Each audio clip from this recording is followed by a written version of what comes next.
তারপরেও জনগণ কুরবানির দিন পর্যন্ত ওলামায়ে কিরামদের জিজ্ঞাসা করতে থাকেন, এটা কি হবে, ওটা কি হবে, এটা এই ধরনের, তাহলে এটা কুরবানি হবে কি হবে না। এজন্য আপনাদের সম্মুখে সেই বিষয়কে সামনে রেখেই কিছু আলোকপাত করার প্রচেষ্টা করবো ইনশাআল্লাহ। আল্লাহ তাআলা পবিত্র কোরআনে বলেন, ওয়াযাক্কির ফাইন্না যিকরা তানফাউল মুমিনিন। মুহাম্মদ সাল্লাল্লাহু আলাইহি সাল্লামকে আল্লাহ তাআলা বলেছিলেন, তুমি উপদেশ দান করো। মূলত মুহাম্মদ সাল্লাল্লাহু আলাইহি সাল্লামের মাধ্যমে সমস্ত আলেম ওলামাদেরকে নির্দেশ প্রদান করছেন আল্লাহ তাআলা, তোমরা উপদেশ প্রদান করো, নিশ্চয়ই উপদেশ মুসলমানদের উপকার দিবে। যারা ইমানদার, যারা প্রকৃতপক্ষে ইমানদার, যারা মুসলমান, তো এই আলোচনার মাধ্যমে তাদের উপকার হবে, তাদের লাভ হবে। মানে তাদের চলতে ফিরতে, উঠতে বসতে, তাদের জীবনে যদি কোনো প্রকারের ত্রুটি বিচ্যুতি হয়ে থাকে, তাহলে তারা নিজেদের সংস্কার এবং সংশোধন করে নেবে এই উপদেশের মাধ্যমে। তো এজন্য আল্লাহ তাআলা উপদেশ দেওয়ার নির্দেশ প্রদান করেছেন। আলহামদুলিল্লাহ, আজকে আমরা কুরবানি প্রসঙ্গে আলোচনার জন্য বিশ্বাস মোড় জামে মসজিদে এশার নামাজের পরে সমবেত হয়েছে। সংক্ষিপ্তভাবে আপনাদের সম্মুখে কুরবানির মসলা মাসাইল প্রসঙ্গে কিছু আলোচনা করবো ইনশাআল্লাহ। তবে এই কুরবানির মসলা মাসাইলের সাথে একটি বিষয় আমি বিশেষভাবে আপনাদের সামনে আলোকপাত করার প্রচেষ্টা করব। কুরবানি থেকে শিক্ষা। আমরা যে কুরবানি করছি, আমরা যে কুরবানি করব, লাভটা কি, কেন করব, লক্ষ্য এবং উদ্দেশ্য কি, আল্লাহ তাআলা এর মাধ্যমে আমাদের কাছে কি পেতে চান, কি চান। আসুন খুব সাধারণভাবে এই বিষয়গুলো আলোচনা করি। খুতবায়ে মাসনুনার পরে পরে আপনাদের সম্মুখে সূরা মাইদার একটি আয়াতের অংশ বিশেষ তেলাওয়াত করেছি। আল্লাহ তাআলা বলেন, ইন্নামা ইয়াতাকাব্বালুল্লাহু মিনাল মুত্তাকিন। মূলত আয়াতের এই অংশটুকু সেই আলোচনার প্রেক্ষাপটে এসেছে যে আদম আলাইহিস সালামের দুই সন্তান আল্লাহ তাআলা সন্তুষ্টির জন্য, আল্লাহ তাআলার জন্য কুরবানি পেশ করেছিল। একজনের কুরবানি কবুল হয়েছিল, একজনের কুরবানি কবুল হয়নি। আদম আলাইহিস সালামের সেই দুই ছেলের নাম কি ছিল, পবিত্র কোরআন এবং সুন্নাতে স্পষ্টভাবে তার কোনো উল্লেখ নেই। তবে পবিত্র কোরআনে এতটুকু স্পষ্টভাবে উল্লেখ আছে যে একজনের কুরবানি কবুল হয়েছিল আর একজনের কুরবানি কবুল হয়নি। এর ভাষ্য প্রদান করতে গিয়ে মুফাসসিরিনে কেরাম, তাফসীর লিখতে গিয়ে, ভাষ্য লিখতে গিয়ে ভাষ্যকাররা, মুফাসসিরে কেরাম তারা উল্লেখ করেছেন, মুফাসসিরিনে কেরাম তারা উল্লেখ করেছেন যে যাকে হত্যা করা হয়েছিল সে হচ্ছে হাবিল, আর যে হত্যা করেছিল সে হচ্ছে কাবিল। আপনাদের বোঝার সুবিধার্থে বলি যে একজনের কুরবানি কবুল হয়েছিল, তার নাম হাবিল, আর একজনের কুরবানি কবুল হয়নি, তার নাম কাবিল। কাবিলের যখন কুরবানি কবুল হলো না, হাবিলকে হত্যা করার জন্য সে উদ্যত হয়েছিল, এমনকি সে হত্যাও করেছিল। কাবিল যখন হাবিলকে হত্যা করার জন্য উদ্যত হয়, হাবিল তখন বলে যে আমি কিন্তু হাত সম্প্রসারিত করব না। হাবিল এ কথা বলেনি যে আমি দুর্বল, আমার ক্ষমতা নাই, এ কথা বলেনি। এটা বোঝার প্রচেষ্টা করবেন যে প্রতিশোধ না নেওয়া বা লড়াই না করা, হাত সম্প্রসারিত না করা, প্রতিবাদ করতে গিয়ে এটা দুর্বলতার প্রতীক সদা সর্বদা নয়। এটা দুর্বলতার প্রতীক সদা সর্বদা নয়। কাবিল যার কুরবানি কবুল হচ্ছে না, সে যখন তার ভাইকে বলছে আমি কিন্তু তোমাকে হত্যা করব, হাবিল কিন্তু একবারও বলে না যে আমিও কিসে কম, আমি কি তোমার থেকে দুর্বল, এ কথা বলে না। বরং সে বলেছিল আমি কিন্তু হাত আমার সম্প্রসারিত করব না। সে এক কথাই বলেছিল, ইন্নামা ইয়াতাকাব্বালুল্লাহু মিনাল মুত্তাকিন, নিশ্চয় আল্লাহ তাআলা আল্লাহ ভীরুদের থেকে কবুল করেন। স্পষ্টভাবে বলছেন যে আল্লাহ তাআলা আল্লাহ ভীরুদের থেকে নিশ্চয়ই কবুল করেন। ইবাদত, কুরবানি একটি ইবাদত। যে কোনো ইবাদত কবুল হওয়ার জন্য অন্যতম শর্ত হলো একাগ্রতা, বিশুদ্ধতা, একমাত্র আল্লাহ তাআলার সন্তুষ্টি। বিশুদ্ধ অন্তঃকরণে একমাত্র আল্লাহ তাআলার সন্তুষ্টির উদ্দেশ্যেই কেউ যদি ইবাদত করে শরীয়তি পন্থায়, তাহলে তার ইবাদত কবুল হবে। সুতরাং হাবিল স্পষ্টভাবে, যার কুরবানি কবুল হয়েছিল, স্পষ্টভাবে বললেন যে আমি কিন্তু হাত সম্প্রসারিত করব না।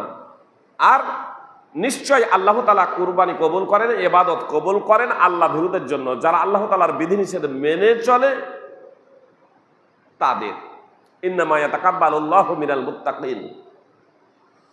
এ থেকে মূলত শিক্ষা, শিক্ষা যে প্রতিবাদ বা প্রতিশোধ গ্রহণ করা থেকে বিরত থাকা সদা সর্বদা দুর্বলতার পরিচয় নয়।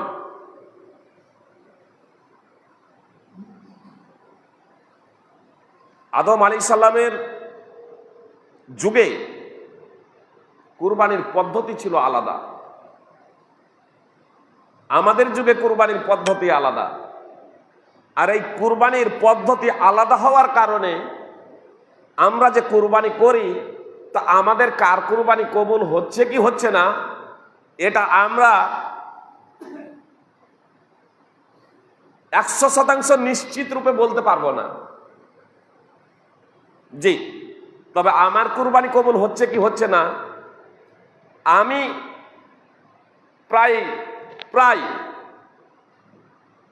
বলতে পারি যে আমার কুরবানিটি কবুল হচ্ছে কি হচ্ছে না।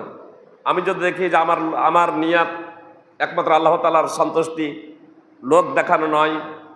যে আমাকে যে উদাহরণ দিচ্ছি সেটা প্রত্যেকেই আমরা, যে আমার কুরবানির লক্ষ্য এবং উদ্দেশ্য পাড়া প্রতিবেশীকে সন্তুষ্ট করা নয়, লোকে কি বলবে এটা না, লোক দেখানো না, বরং এটা ইসলামী একটা বিধান, ইসলামী একটা নিদর্শন। এজন্য আল্লাহ তাআলার সন্তুষ্টির জন্য আমি কুরবানি করছি, নিখুঁত এবং নির্ভেজাল কুরবানি, এবং বৈধ পন্থায় উপার্জিত সম্পদ দ্বারা, বৈধ পশু দ্বারা আমি কুরবানি করছি, যা কুরবানির জন্য বৈধ। যে ধরনের পশু করার জন্য রাসূল সাল্লাল্লাহু আলাইহি সাল্লাম নির্দেশ দিয়েছেন, একমাত্র আল্লাহ তাআলার সন্তুষ্টির জন্য মুহাম্মদ সাল্লাল্লাহু আলাইহি সাল্লামের পদ্ধতিতে কুরবানি করছি। যখন এই বিষয়ে এইভাবে আমি কুরবানি করব, তাহলে আমি অন্তত আমার ব্যাপারে নিশ্চিত হতে পারবো প্রায় যে আল্লাহ তাআলা আমার কুরবানিটা ইনশাআল্লাহ কবুল করবেন। আল্লাহ তাআলা আমার কুরবানিটা কবুল করবেন। তবে আপনার কুরবানি সম্পর্কে আপনিও অনুরূপভাবে বুঝতে পারবেন। এবার আমার লক্ষ্য যদি উদ্দেশ্য আমি কুরবানি পশু জবাই করছি, কিন্তু আমার লক্ষ্য উদ্দেশ্য লোকে কি বলবে, আমি সামর্থ্যবান, আমার সম্পদ আছে, আমি যদি কুরবানি না করি লোকে কি বলবে, লোকের দিকে চেয়ে থাকবে, সেই ভাবনাতে আমি কুরবানি করছি। বা অবৈধ পন্থায় উপার্জিত সম্পদ দ্বারা পশু ক্রয় করে আমি সেই কুরবানি করছি, চুরি করে আমি কুরবানি করছি। যে পশুর কুরবানি করা বৈধ নয় সেই পশু দ্বারা আমি কুরবানি করছি, তাহলে আমি তো জানছি যে অবৈধ উপার্জন দ্বারা বা চুরি করা পশু দ্বারা যদি আমি কুরবানি করি, বাহ্যিকভাবে মোটা তাজা দেখে জনগণ ভাববে হ্যাঁ ফাইজি সাহেব কুরবানি করেছেন, কিন্তু আমার ওই পশুটা যে চুরি করে এটা তো আর জনগণ জানে না। তাহলে জনগণ ভাববে হয়তো ওর কুরবানি কবুল হচ্ছে, কিন্তু আমি নিশ্চিত যে আমার কুরবানি আল্লাহ কবুল করবেন না। অনুরূপভাবে প্রত্যেকে এই বিষয়টা অনুধাবন করতে পারবো। জি, তবে আদম আলাইহিস সালামের যুগে যে কুরবানি হতো, সেই কুরবানি সম্পর্কে সবাই বুঝতে পারতো যে কার কুরবানি কবুল হচ্ছে আর কার কুরবানি কবুল হচ্ছে না। কেন? তখনকার কুরবানির পদ্ধতি ছিল আলাদা, খোলা আকাশের নিচে কুরবানি পেশ করা হতো।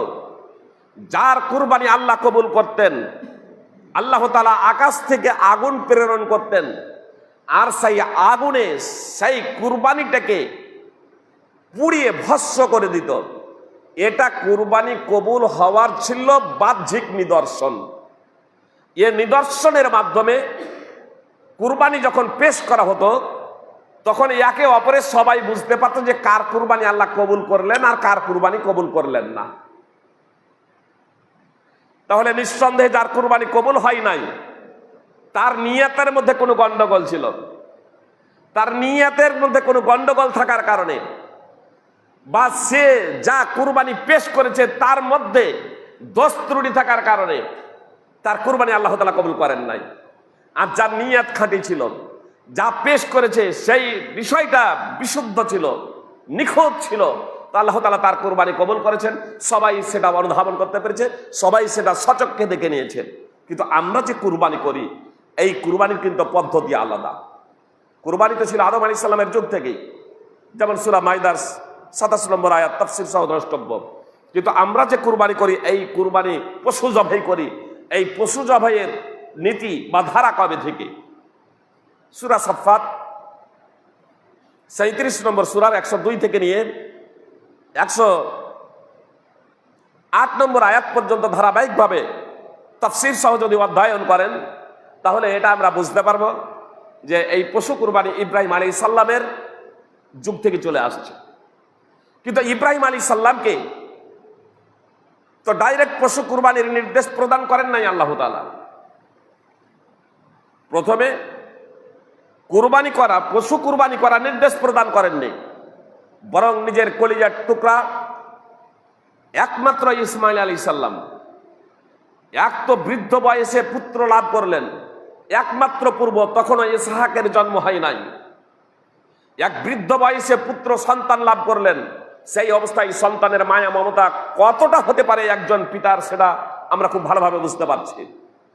জি, তো সেই ইব্রাহিম আলাইহিস সালাম পুত্র লাভ করার পরে সেই পুত্র যখন ভালোভাবে চলাফেরা করতে যখন শিখলো, সেই পুত্রকে কুরবানি করার নির্দেশ প্রদান করলেন আল্লাহ তাআলা। আর সেই ছেলের কাছে ইব্রাহিম আলাইহিস সালাম যখন স্বপ্নের কথা বললেন, সেই ছেলেও প্রস্তুত হয়ে গেল। জি, মিনার মাঠে উপস্থিত যারা হজে গিয়েছেন তারা এসব দৃশ্যগুলো দেখেছেন। তিনটা আপনার জামরা, আপনার আমাদের দেশে প্রচলিত আছে ছোট শয়তান, মেজ শয়তান, বড় শয়তান।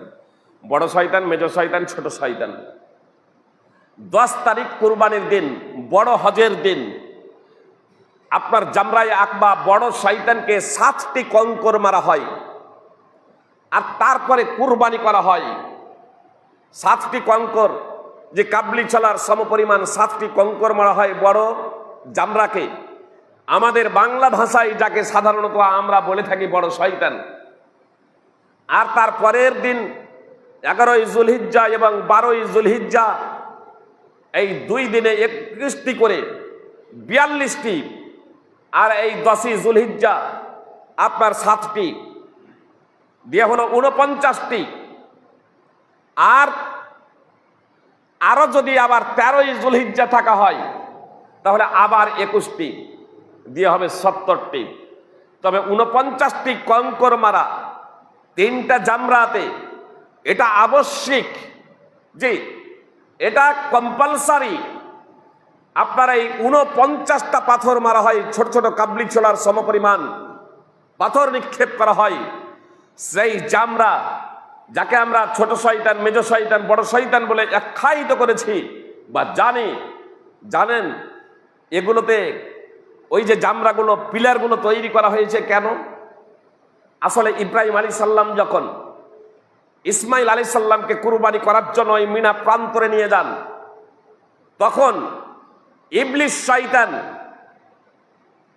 ওই মিনাতে গিয়ে ও ইব্রাহিম আলাইহিস সালামকে বাধা দেওয়ার প্রচেষ্টা করেছিল। মানুষের রূপে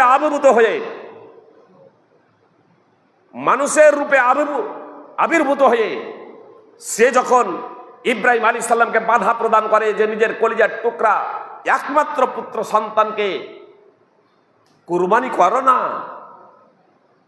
আমাদেরও জীবনে চলতে গিয়ে নানা ধরনের দুনিয়াবি পার্থিব মায়া মমতা আল্লাহ তাআলার পথে বাধা হয়ে দাঁড়ায় না, যে আমরা সেটা অনুধাবন করতে পারছি।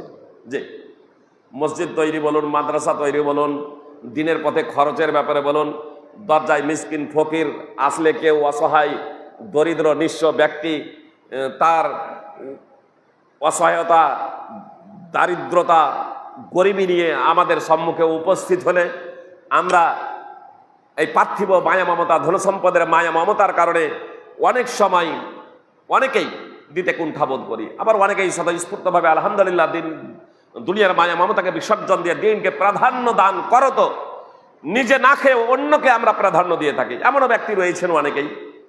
কিন্তু কেউ কেউ ওই শয়তানের প্ররোচনায় পড়ে দুনিয়ার মায়া মমতা প্রেম প্রীতি সন্তান সন্ততির ভালোবাসা প্রেম প্রীতিকে প্রাধান্য দিতে গিয়ে আমরা আল্লাহ তাআলার দিনের পথে খরচ করার বিষয়ে একেবারে কৃপণ হয়ে যাই। তো ইব্রাহিম আলাইহিস সালামকে শয়তান মানুষের রূপে আবির্ভূত হয়ে 3টি জায়গাতে বাধা প্রদান করেছিল। সেই সময় ইবলিসকে ইব্রাহিম আলাইহিস সালাম ডাইরেক্ট পাথর নিক্ষেপ করেছিলেন 7টি করে। জি, ইবনে আব্বাস রাদিয়াল্লাহু তাআলা আনহু বলছেন যে পাথর মেরেছিলেন ইবলিসকে ইব্রাহিম আলাইহিস সালাম, সেই প্রতিবিম্ব। আজকে কিন্তু সেখানে কিন্তু ইবলিস শয়তান দাঁড়িয়ে নাই, তারপরেও প্রত্যেক হাজিকে মারতে হয় পাথর। সেই ইতিহাসকে স্মরণ করার লক্ষ্য এবং উদ্দেশ্যে আজকে শয়তান সেখানে নেই, যে শয়তান তোমার আমরা দাসত্ব করব না। আর এজন্য অনেক ওখানে যখন পৌঁছে যায় কেউ চপ্পল পর্যন্ত ছুটতে শুরু করে দেয়। আসলে চপ্পল ছুটতে হবে এমনটি না, বড় বড় পাথর কেউ ছুটতে শুরু করে দেয়, সেগুলো করতে হবে এমনটি না, কাবলি চলার সমপরিমাণ পাথর এটা। তো ইব্রাহিম আলাইহিস সালাম তো ডাইরেক্ট শয়তানকে প্রহার করেছিলেন।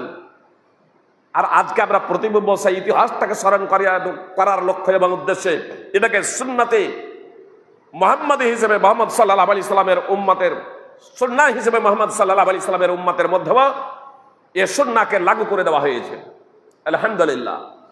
তো ইব্রাহিম আলাইহিস সালাম তখনও কিন্তু জানতেন না যে আমার পুত্র কুরবানি হবেন না। শয়তানকে 7টি করে 21টি পাথর মেরেছিলেন 3টি জায়গাতে। শয়তান দুর্বৃত্ত হলো, এবার নিজের ছেলেকে শুইয়ে দিয়েছেন। তখন ইসমাইল আলাইহিস সালাম তার পিতাকে বলছেন, ইয়া আবাতি ইন্নাহু লাইসা লি সাওবুন তুকাফফিনুনি ফীহি গায়রু, হে আমার পিতা, নিশ্চয় আমার এই কাপড় ছাড়া অন্য কোনো আর কাপড় নেই যাতে আপনি আমাকে কাফন দেবেন। আমাকে তো আপনি কুরবানি করবেন। পুত্রও জানছেন যে এবার আমি কুরবানি হয়ে যাচ্ছি আল্লাহ তাআলার পথে, পিতাও জানছেন এবার আমি কুরবানি করছি। শুইয়ে দিয়েছেন। ইসমাইল আলাইহিস সালামের উপরে ইসমাইল আলাইহিস সালাম একটা সাদা কুর্তা পরেছিলেন, জামা পরেছিলেন। ইসমাইল আলাইহিস সালাম বললেন, আব্বাজান, আমাকে এখন আপনি কুরবানি করবেন, কুরবানির পরে তো আমাকে কাফন দেবেন, কিন্তু কাফন দেওয়ার জন্য তো কোনো কাপড় নেই। তো আমি যে কাপড়টা পরে আছি ফাকলা, আমি যে কাপড়টা পরে আছি এই আমার কাপড়টাকে আপনি খুলে নিন, হাত্তা তুকাফফিনানি ফি, যাতে এই কাপড় দিয়ে কুরবানির পরে আমাকে কাফন দিতে পারেন। ফাআলাজাহু লিয়াখলা, ইব্রাহিম আলাইহিস সালাম এবার ইসমাইল আলাইহিস সালামের শরীর থেকে দেহ থেকে কাপড় খোলার জন্য পর্যবেক্ষণ করছেন। ফানুদিয়াহু মিন খালফিহি আন ইব্রাহিম কাদ সাদ্দাক্তা রোয়া, আর এহেন সময়ে ইব্রাহিম আলাইহিস সালামের পশ্চাৎ থেকে একটা আওয়াজ এলো, পিছন থেকে আওয়াজ এলো, হে ইব্রাহিম, তুমি স্বপ্নকে বাস্তবে রূপ দিয়েছো, স্বপ্নকে তুমি বাস্তবে রূপ দিয়েছো।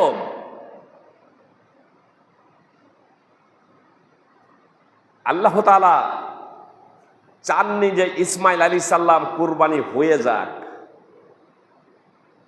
আল্লাহ তাআলা চেয়েছিলেন পরীক্ষা করতে জাতির পিতা ইব্রাহিম আলাইহিস সালামকে। আল্লাহ জানছেন ইব্রাহিমের অন্তরের খবর, বাহ্যিকভাবে এটা প্রকাশ করে দেওয়ার জন্য আল্লাহ তাআলা চেয়েছিলেন যে এটা প্রকাশ হয়ে যাক। আল্লাহ তাআলা ইব্রাহিম আলাইহিস সালামের পরীক্ষা চেয়েছিলেন, তার পুত্র ইসমাইল আলী সালামের পরীক্ষা চেয়েছিলেন। ফালতাফাতা ইব্রাহিম ফাইদা হুয়া বিকাবসিন আবিয়াদ, ইব্রাহিম আলী সাল্লাম পিছন দিকে ঘুরে তাকাচ্ছেন, তো একটা সাদা রঙের দুম্বা।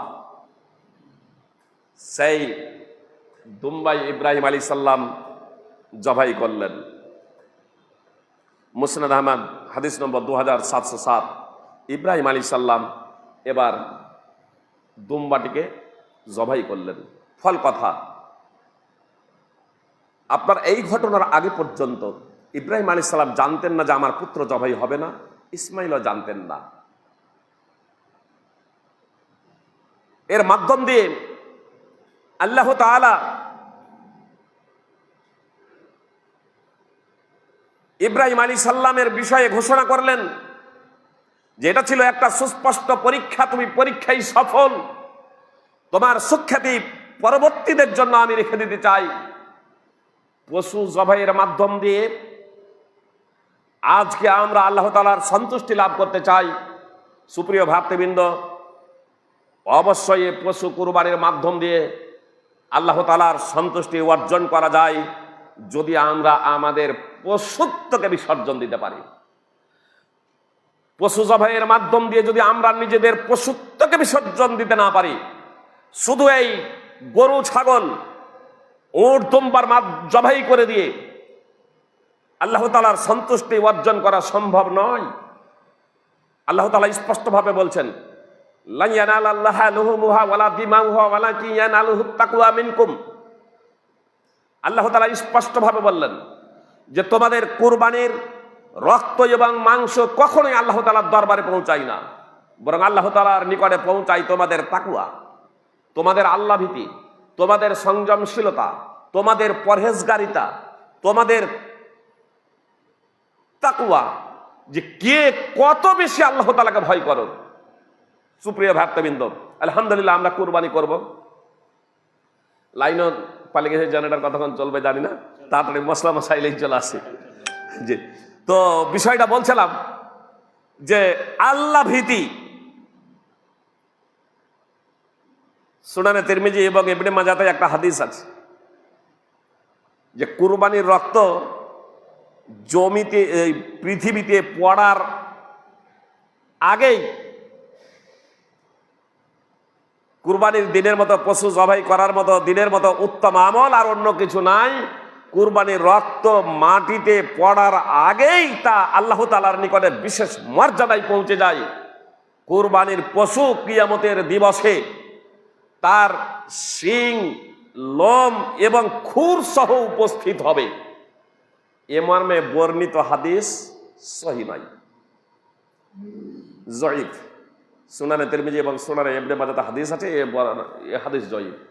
তোমরা কুরবানির পশুকে মোটা তাজা করো, তা পুলসিরাতে যানবাহন হবে, এ হাদিস জয়ীফ, সহিহ নয়। এ মর্মে হাদিস বর্ণিত সহিহ নয়। পবিত্র কোরআনে আল্লাহ তাআলা স্পষ্টভাবে বলছেন তোমাদের কুরবানির মাংস রক্ত আল্লাহর কাছে পৌঁছায় না। কুরবানির রক্ত মাংস আল্লাহর কাছে পৌঁছায় না। যা পৌঁছায় আল্লাহর কাছে তা হলো তোমাদের তাকওয়া, আল্লাহ ভীতি, সংযমশীলতা। সুপ্রিয় ভাতৃবৃন্দ, ভগ্নীগণ, কথা একটু মনোযোগ দিয়ে শুনবেন। আজকে আমরা সিংহভাগ মানুষ কুরবানি করছি, যে আল্লাহ তাআলা আমাদের প্রত্যেকেই কুরবানি করার তৌফিক দান করেন, আমিন। কিন্তু বিষয়টা হলো যে লক্ষ্য এবং উদ্দেশ্যে কুরবানি আমরা করব, সেই লক্ষ্য এবং উদ্দেশ্য যদি আমরা উপনীত হতে না পারি, সেই লক্ষ্য এবং উদ্দেশ্য যদি আমরা পৌঁছাতে না পারি, তাহলে আমাদের কুরবানি ওই কাবিলের মতো হবে, হাবিলের মতো হবে না। ওই হত্যাকারীর মতো হবে, ওই শহীদের মতো হবে না। জি, মানে এ তো কুরবানি তো হওয়া চাই একমাত্র আল্লাহ তাআলার সন্তুষ্টির জন্য, একমাত্র আল্লাহ তাআলার সন্তুষ্টির জন্য। জি, কুরবানি হলো সুন্নাত। কেউ কেউ বলেছেন সামর্থ্যবানদের জন্য ওয়াজিব।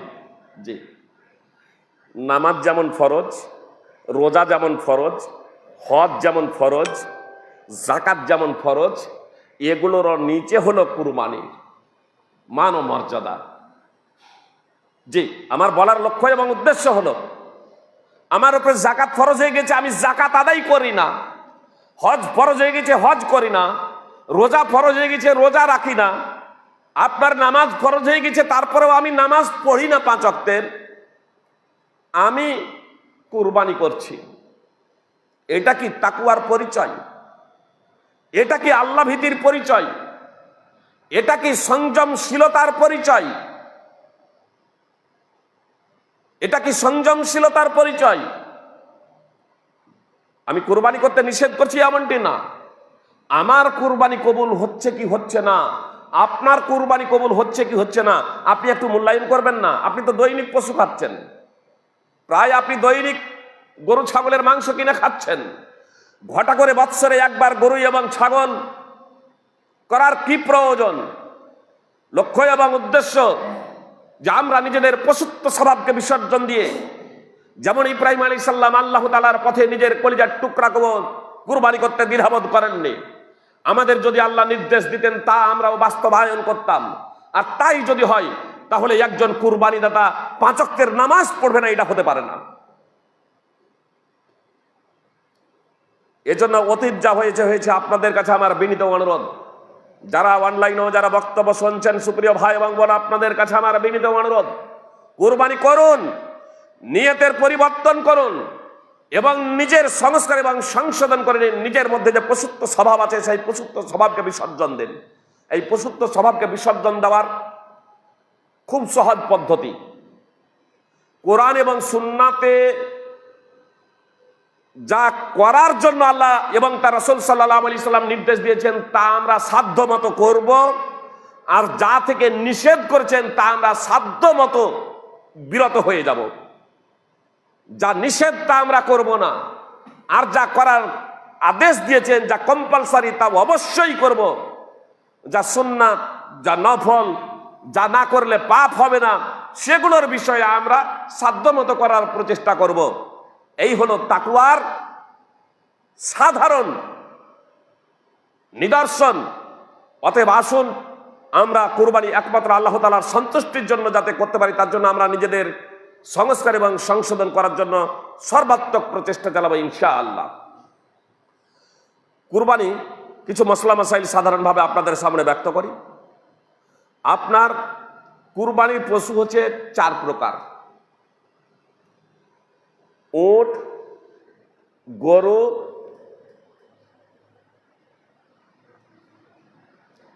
ভেড়া, দুম্বা, ভেড়া দুম্বা একই প্রজাতি, এবং ছাগল। ছাগল আর গরুর মধ্যে যেমন পুংলিঙ্গ স্ত্রীলিঙ্গ আছে, উট এবং ছাগল ভেড়া সবেরই পুংলিঙ্গ এবং স্ত্রীলিঙ্গ। 4 শ্রেণীর পশু। আপনার ভেড়া যেমন দুম্বার অন্তর্ভুক্ত, অনুরূপভাবে মহিষ উটের, এই গরুর, মহিষ গরুর অন্তর্ভুক্ত। তবে ভেড়ার ব্যাপারে স্পষ্ট হাদিসই আছে, দুম্বার ব্যাপারে স্পষ্ট হাদিসই আছে, কিন্তু মহিষের ব্যাপারে সুস্পষ্ট হাদিস নেই। এজন্য যদি আমাদের গরু অ্যাভেলেবেল থাকে তাহলে আমরা মহিষের দিকে যাব না, বরং একটু এড়িয়ে যাওয়াই ভালো। তাহলে যেসব জায়গাতে আপনার গরু নেই, যেহেতু মহিষ গরুর অন্তর্ভুক্ত, কুরবানি করতে পারেন, ইনশাআল্লাহ কোনো সমস্যা হবে না। তাহলে গরু, উট, গরু এবং দুম্বা এবং ছাগল, এই 4 প্রকার পশু কুরবানির জন্য প্রযোজ্য। ছাগল এবং দুম্বা এতে ভাগাভাগি চলে না, জেনে রাখবেন। ছাগল এবং দুম্বা এতে ভাগাভাগি চলে না। আমি একটা ছাগল কুরবানি করব, আমরা আপোষে 2 ভাই, উদাহরণ দিয়ে বোঝাই আপনাদের বুঝতে সুবিধা হবে। আমরা আপোষে 2 ভাই একই বাউন্ডারের ভিতরে থাকি, একই বাউন্ডারের ভিতরে থাকি, কিন্তু হাঁড়ি আলাদা, ইনকাম সোর্স আলাদা, রান্না বান্না আলাদা। তো একটা ছাগল 2 ভাইয়ে মিলে দিতে পারি না, যদিও একটা বাউন্ডারের ভিতরে থাকি। বুঝতে পেরেছেন? তার কারণ ইনকাম সোর্স এবং হাঁড়ি আলাদা। যদি এমনটি হতো যে আমি বড়, আমি বড়, ইনকাম সোর্স একই জায়গায়, রান্না বান্না সমস্ত কিছু এক জায়গাতে, আলাদা না, ইয়ে আমার অধীনে থাকে, তাহলে আমি যখন কুরবানি দিতাম তাহলে আমার পরিবারের অন্তর্ভুক্ত ইয়ে হয়ে যেত আমার অধীনে থাকলে। বুঝতে পেরেছেন বিষয়টা? কিন্তু যখন রান্না আলাদা, হাঁড়ি আলাদা, তখন হবে না। তাহলে আমি যখন কুরবানি দেব, তো আমার একটা ছাগল বা একটা দুম্বা আমার পক্ষ থেকে, একটা গরু হোক, একটা ছাগল হোক, একটা উট হোক, একটা দুম্বা হোক, প্রত্যেকটা পশু আমি যখন কুরবানি করব আমার পক্ষ থেকে এবং আমার পরিবারের পক্ষ থেকে তার যথেষ্ট হবে। যে তার পরিবারের সদস্য সংখ্যা যতই হোক না কেন, এখানে বিষয়টা আরো স্পষ্ট করে দেই। মনে করুন আমার পরিবারের ছেলে আছে, আমি হলাম বাবা, আমার ছেলেরা আমার সাথেই একই হাঁড়িতে খাবার খায়, তারা যা ইনকাম করে সেই ইনকাম আমার কাছেই জমা হয়, ইনকাম সোর্স আমাদের একটা জায়গায় একত্রিত হয় এবং আমাদের রান্না বান্না খাওয়া দাওয়া সমস্ত কিছু একটা জায়গা থেকে হয়। তো যেহেতু এটা একত্রিত, বুঝতে পেরেছেন, এটা যৌথ ফ্যামিলি, এটা একান্নবর্তী পরিবার হওয়ার কারণে আমি যদি কুরবানি দিই আমার ছেলে মেয়ে, সমস্ত ছেলে মেয়ের পক্ষ থেকে, আমার পুরো পরিবারের পক্ষ থেকে এটা যথেষ্ট। এমনকি আমার পিতামাতা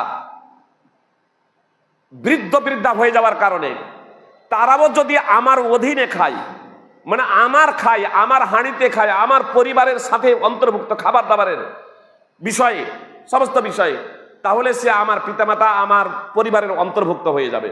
ফলে আমি যখন কুরবানি করব আমার পিতামাতাকে অন্তর্ভুক্ত করবে, কিন্তু আমি কুরবানি করছি বাবা হিসেবে, পিতার হাঁড়ি আলাদা।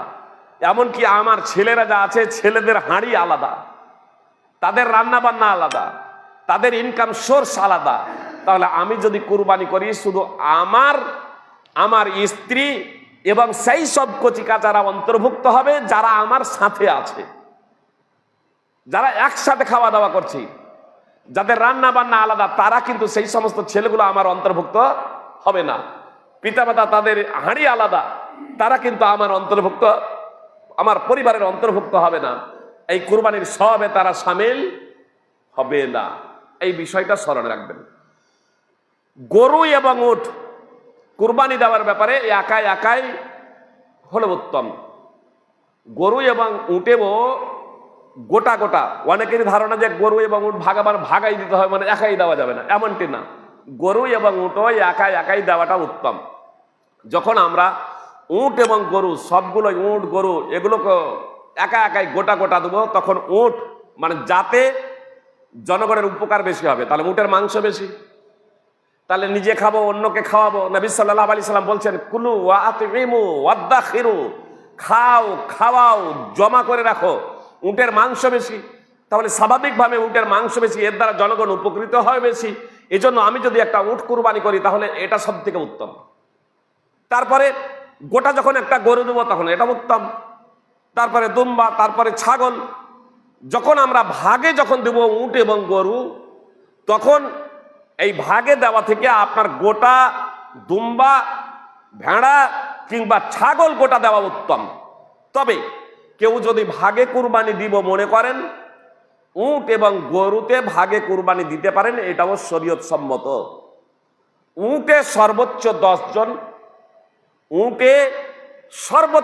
জন, আর গরুতে সর্বোচ্চ 7 জন। এর অর্থ 2 জন বা 3 জনে মিলে যদি একটা গরু কুরবানি দিব মনে করেন, দিতে পারেন। এর জন্য 7 জন হওয়া জরুরি নয়, মানে এটা সর্বোচ্চ।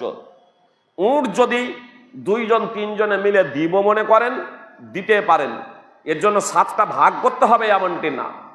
আপনার 2 জনও সমান ভাগ করে নিতে পারেন, 3 জনও সমান ভাগ করে নিতে পারেন। এক কথায় সর্বোচ্চ 7 গরুতে, উটে সর্বোচ্চ 10। একটা ভাগা উট এবং গরুর একটা ভাগা, একটা ছাগলের স্থলাভিষিক্ত। আর আপনারা অবগত আছেন, যেমন আবু আইয়ুব আনসারী রাদিয়াল্লাহু তাআলা আনহু সূত্রে বর্ণিত হাদিসে স্পষ্টভাবে রয়েছে, সুনানে তিরমিজি হাদিস নম্বর 1505 এবং সুনানে ইবনে মাজাহ হাদিস নম্বর 3147, যে একটা ছাগল একজন ব্যক্তি এবং তার পুরো পরিবারের পক্ষ থেকে যথেষ্ট। হানাফিদের নিকটে একটা ছাগল একজন ব্যক্তির পক্ষ থেকে হবে, পুরো পরিবারের পক্ষ থেকে যথেষ্ট না। মুল্লা আলী কারি হানাফি মেরকাতুল মাফাতিতে লিখছেন যে এই হাদিস হানাফিদের বিপদে ফেলে দিয়েছে। আরে বিপদের কোনো প্রশ্নই নেই, মাযহাব ছেড়ে দিয়ে, গোড়ামি ছেড়ে দিয়ে হাদিস মেনে নিলেই হলো। হাদিস তো আমাদের মানতে হবে, কোরআন এবং হাদিস। জি, ফল কথা, একটা ছাগল এবং দুম্বা একজন ব্যক্তি এবং একজন পুরো পরিবারের পক্ষ থেকে যথেষ্ট। এখন কথা হচ্ছে যে একটা ভাগা, একটা ছাগলের স্থলাভিষিক্ত, এ প্রসঙ্গে আপনার উট যে 10টি ছাগলের স্থলাভিষিক্ত, এ প্রসঙ্গে সহিহ বুখারী সহ বিভিন্ন হাদিস গ্রন্থে স্পষ্ট হাদিসই আছে। এজন্য ওলামায়ে কেরাম, শেখ ইবনে বাজ, শেখ উসাইমিন সহ সৌদি আরবের ফতোয়া কমিটির মুফতিগণ, ফতোয়া লাজনা দায়েমা ইবনে বাজ সহ সৌদি ফতোয়া কমিটির মুফতিগণ এবং শেখ উসাইমিন মাজমু ওয়া রাসাইল, যে ইবনে উসাইমিন রাহিমাহুল্লাহ লিখছেন যে একটা ভাগা, যেহেতু একটা ছাগলের স্থলাভিষিক্ত, একটা ভাগায় একজন ব্যক্তি এবং তার পুরো পরিবারের পক্ষ থেকে যথেষ্ট হবে। অর্থাৎ একটা গরু এবং একটা উটের সপ্তমাংশ, 7 ভাগের 1 ভাগ একজন ব্যক্তি এবং তার পরিবারের পক্ষ থেকে যথেষ্ট হবে। মানে আমি একটা ভাগা দিচ্ছি মনে করুন, তাহলে আমি যখন একটা ভাগা দেব নিজের পক্ষ থেকে এবং নিজের পরিবারের জন্য সওয়াবের নিয়ত করব, ইনশাআল্লাহ তা যথেষ্ট হবে। যেমন সৌদি ফতোয়া কমিটির মুফতিগণ শেখ ইবনে বাজ, শেখ উসাইমিন, আব্দুল্লাহ ইবনে গুদিয়ান প্রমুখ মুফতিগণ বলেছেন। আল্লাহু আ'লাম। একটা বিষয় এখানে স্পষ্ট করে দেই যে আমরা যারা কুরবানি করছি, কুরবানির মাংস বা কুরবানির চামড়া বা কুরবানির কোনো কিছু বিক্রয় করে নিজের অধীনে নিয়ে আসবো না। মানে কুরবানির মাংস তো বিক্রি করাই যাবে না। কুরবানির চামড়া যদি আমি নিজে ব্যবহার করি, তাকে ভালোভাবে প্রস্তুত করে, তাহলে আমি ব্যবহার করতে পারি, আপনি ব্যবহার করতে পারেন। কিন্তু যদি আমরা ব্যবহার না করি, যেমন আমাদের দেশে আমরা অনেকেই জানি না কিভাবে তা প্রস্তুত করতে হয়, আমরা দিয়ে দিই, দান করে দিই। যদি আমরা দান করে দিই, তাহলে সেটা বিক্রি করা যেতে পারে। বুঝতে পেরেছেন? দান করে দিলে মানে ওই বিক্রি করে কুরবানির চামড়া বিক্রি করে নিজের অধীনে, নিজের ভোগে নিয়ে আসতে পারি না। এমনকি কথা খুব মনোযোগ দিয়ে শুনুন, অনেক সময় নিজে কুরবানি করি না, হয়তো কাউকে দিয়ে কুরবানি করাই। অনেক সময় আমরা কসাই ডেকে নিয়ে আসি যে কসাই কুরবানি করে দেবে, তো ওই কসাইকেও কুরবানির মাংস পারিশ্রমিক হিসেবে দেওয়া যাবে না। বিষয়টা কিন্তু খুব গুরুতর। নবী সাল্লাল্লাহু আলাইহি সাল্লাম স্পষ্টভাবে নির্দেশ দিয়েছেন, কুরবানির মাংস কসাইকে পারিশ্রমিক হিসেবে দেবে না। বলবেন তাহলে কসাই তো বিনা পারিশ্রমিকে কুরবানি করে দেবে না। জি, আপনার পকেট থেকে টাকা দেবেন, আপনার পকেট থেকে টাকা দিতে পারেন, আপনি মাংসও দিতে পারেন, কিন্তু কুরবানির না। আপনি এমনি বাজার থেকে মার্কেটে এমনি মাংস তো বিক্রি হচ্ছে, সাধারণ মাংস কিনে তাকে দিতে পারেন, কিন্তু আপনার কুরবানির মাংস কসাইকে দিতে পারেন না। কসাইকে আমি কসাই নামটা শুধু নিলাম মানে পারিশ্রমিকের জন্য, মানে কসাই পারিশ্রমিক নেবে। এক কথায় কুরবানির মাংস পারিশ্রমিক হিসেবে দেওয়া যাবে না। আমাদের সমাজে কিছু কিছু জায়গায় আছে যে মডেল এবং সর্দার তারা কুরবানি দেন, জমাতে কুরবানির মাংস একত্র করা হয় মূলত তাদের জন্য যারা কুরবানি দেয়নি, যাতে সঠিকভাবে তাদের কাছে পৌঁছে যায়। ইসলামী নির্দেশ হলো কুরবানির মাংস প্রসঙ্গে কুরবানি খাওয়াও, সঞ্চিত করে রাখো। জি, কুরবানি খাওয়াও, সঞ্চিত করে রাখো। কুতুবে সিত্তার হাদিস, সালমা ইবনুল আকওয়া রাদিয়াল্লাহু তাআলা আনহু সূত্রে বর্ণিত আছে হাদিস। সহিহ বুখারী হাদিস নম্বর 5569, সহিহ মুসলিম হাদিস নম্বর 1974। এই হাদিস কুতুবে সিত্তাতেই রয়েছে। আপনি যতদিন ইচ্ছা কুরবানির মাংস রাখতে পারেন, কোনো সমস্যা নেই। 3 দিনের যে বিষয়টি ছিল, এটা একটা প্রেক্ষাপটে ছিল। সাহাবায়ে কেরাম জিজ্ঞেস করলেন পরের বছরই যে আল্লাহ রাসূল, বিগত বছরে আমরা কি 3 দিনই কুরবানির মাংস রাখবো? আল্লাহ রাসূল সাল্লাল্লাহু আলাইহি সাল্লাম বললেন না, ওটা একটা বিশেষ প্রেক্ষাপটে আমি বলেছিলাম, অতএব তোমরা কুরবানির মাংস খাওয়াও এবং সঞ্চিত করে রাখো। জি, অতএব আমরা খাওয়াবো, সঞ্চিত করে রাখবো। আপনি যতদিন ইচ্ছা আপনি সঞ্চিত করে রাখতে পারেন, তাহলে নিজে খাবেন, অন্য কেউ খাওয়াবেন, অন্য কেউ খাওয়াবেন। এটা যাতে আমাদের লক্ষ্য এবং উদ্দেশ্য থাকে, যা নিজে খাবো, অন্যকে খাওয়াবো, সঞ্চিত করে রাখবো। কিন্তু কুরবানির মাংস জমা করতে গিয়ে আপনার কোনো জায়গাতে আছে যে মডেল সর্দার যেহেতু বিতরণ করছেন, মডেল সর্দারের সাথে আরো কিছু হয়তো দু একজন ব্যক্তি থাকে যারা মানে পৌঁছে দিচ্ছেন, হয়তো বহন করে পৌঁছে দিচ্ছেন যারা দেয়নি তাদের বাড়িতে। তখন ও পৌঁছে দেওয়ার কারণে তাকে ওই কুরবানির মাংস থেকে দেওয়া হচ্ছে, যে ওই একটু পরিশ্রম করলো, মডেল সর্দার এতক্ষণ সময় দিলেন।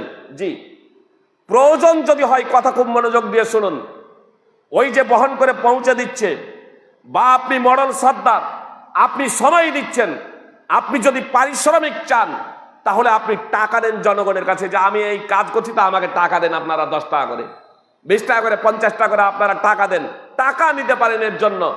কিন্তু কুরবানির মাংস না। যেখানে কুরবানির মাংস আপনার ওদেরকেই দেওয়া যায় না, কসাইকেই, সেখানে আপনি কোন লক্ষ্য এবং উদ্দেশ্যে কুরবানির মাংস নেবেন?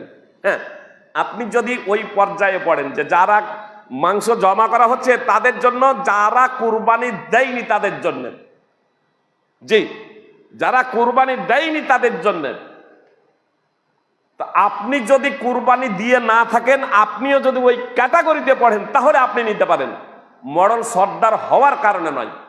বিষয়টা বোঝার প্রচেষ্টা করবেন। আপনি পৌঁছে দিচ্ছেন বাড়িতে বাড়িতে বহন করার জন্য না, আপনি যদি ওই ক্যাটাগরিতে পড়েন যাদের জন্য এটা হচ্ছে, হ্যাঁ, এটা আলাদা প্রসঙ্গ। আমি কুরবানি দিয়েছি বা আপনি কুরবানি দিয়েছেন, আপনি মডেলকে পার্সোনাল পৌঁছে দিলেন, আমি পৌঁছে দিলাম, সেটা আলাদা প্রসঙ্গ, সেটা মডেল সর্দার নিতে পারবেন, এতে কোনো সমস্যা নেই।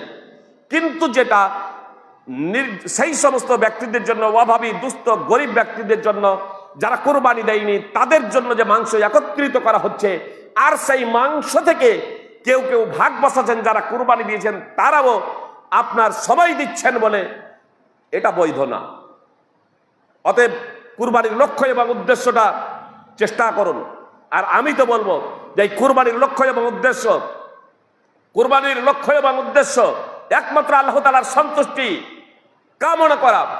অতএব যদি এই পরিশ্রম করতে, যে নেতৃত্ব আপনারা দেন, প্রয়োজন হলে পৌঁছে দেওয়ার জন্য, যে প্রয়োজন হলে আপনার বিতরণের জন্য, পরিশ্রমের জন্য, প্রয়োজন হলে আপনার তোলাবা আলেমদেরকেই করুন। যুবক ভাইরা আছেন যারা নামাজি, আমার দৃঢ় বিশ্বাস এই যুবক ভাইদেরকে ওই কাজের জন্য আপনারা তাদেরকে দায়িত্ব দিন, আপনারা শুধু নেতৃত্ব দিন, ইনশাল্লাহ তারা ফ্রি সময় দেবেন, তারা ফ্রি সময় দিবেন লিল্লাহিয়াত, আল্লাহ তাআলার সন্তুষ্টির জন্য। অতএব সুন্নতি পদ্ধতিতে কুরবানি করার প্রচেষ্টা করেন। সুপ্রিয় ভ্রাতৃবৃন্দ, কুরবানি প্রসঙ্গে আলোচনা আগে বক্তব্যের মাধ্যমে না আগে, বরং আপনাদের প্রশ্নের মাধ্যম দিয়ে এই বিষয়টাকে আমি আজকের আলোচনা সমাপ্ত করতে চাচ্ছি। যে প্রশ্নের মাধ্যমে আপনারা প্রশ্ন করুন, এই কুরবানি প্রসঙ্গে আপনাদের যা মনে দ্বিধা দ্বন্দ্ব রয়েছে তা প্রশ্ন করবেন, ইনশাল্লাহ আমি জবাব দেওয়ার প্রচেষ্টা করব। তবে একটি হাদিস প্রসঙ্গে শুধু বলে দিই, 4 ধরনের দোষযুক্ত পশু কুরবানি করা বৈধ নয়।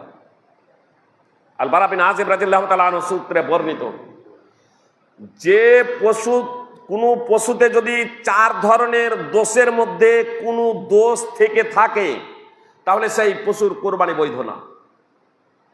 কুরবানির পশু তো শুনলেন, ওট, গরু, দুম্বা, ছাগল, এগুলোর মধ্যেও যদি 4 ধরনের দোষের মধ্যে কোনো দোষ থেকে থাকে, তাহলে সেই পশুর কুরবানি বৈধ না। নবী সাল্লাল্লাহু আলাইহি সাল্লাম বলেছেন, অন্ধ, যার অন্ধত্ব সুস্পষ্ট, অর্থাৎ পূর্ণ অন্ধ, হালকা দেখছে বা একটা চোখ কানা আছে বা টেরা আছে, কোনো সমস্যা নেই, কুরবানি হয়ে যাবে ইনশাল্লাহ। অন্ধ, যার অন্ধত্ব সুস্পষ্ট, অর্থাৎ দেখতেই পাই না, এই ধরনের পশু কুরবানি করা বৈধ না। রুগ্ন, যার রুগ্নতা স্পষ্ট, অসুস্থ, যার রোগ একেবারে সুস্পষ্ট, এই ধরনের পশু কুরবানি করা বৈধ নয়। ল্যাংড়া, যার খোড়া, যার খোড়ামি, যার ল্যাংড়ামি সুস্পষ্ট, এই ধরনের পশু কুরবানি না। সুতরাং আলী রাদিয়াল্লাহু তাআলা আনহুকে জিজ্ঞেস করা হচ্ছে, এমন ল্যাংড়া পশু প্রসঙ্গে যে যে পশুটা কুরবানি গাহ পর্যন্ত, যেখানে জবাই করা হবে সেই পর্যন্ত হেঁটে যেতে পারবে, কিন্তু ল্যাংড়াচ্ছে। আলী রাদিয়াল্লাহু তাআলা আনহু বললেন কোনো সমস্যা নেই। আর মুহাম্মদ সাল্লাল্লাহু আলাইহি সাল্লামের ভাষা হচ্ছে এমন ল্যাংড়া যার ল্যাংড়ামি খোড়ামি সুস্পষ্ট, মানে তার ল্যাংড়ামির কারণে, তার খোড়ামির কারণে সে চলতে পারে না। তো এই ধরনের পশু কুরবানি করা বৈধ নয়। তাহলে একান্ত যদি ন্যাংড়ায় তাহলে কোনো সমস্যা নেই। এমন দুর্বল যে পশুটা বার্ধক্য জনিত কারণে একবারে শুকিয়ে কাঠ হয়ে গেছে, হাড়ের মজ্জা শুকিয়ে গেছে, একবারে কঙ্কাল সার হয়ে গেছে, মানে তার শরীরে মাংস নেই, একবারে হাড়গুলো সব বেরিয়ে গেছে। এই ধরনের দুর্বল, এই ধরনের পাতলা পশু কুরবানির জন্য বৈধ নয়। এই 4 শ্রেণীর দোষ যুক্ত পশু কুরবানির জন্য বৈধ নয়। এই হাদিসটি যখন আল বারা বিন আযিব রাদিয়াল্লাহু তাআলা আনহু বর্ণনা করছেন, তো উবাইদ বিন ফাইরুজ বিখ্যাত তাবী আল বারা বিন আযিব থেকে এই হাদিসটি শুনছিলেন। তিনি তখন বলছেন যে আমি কিন্তু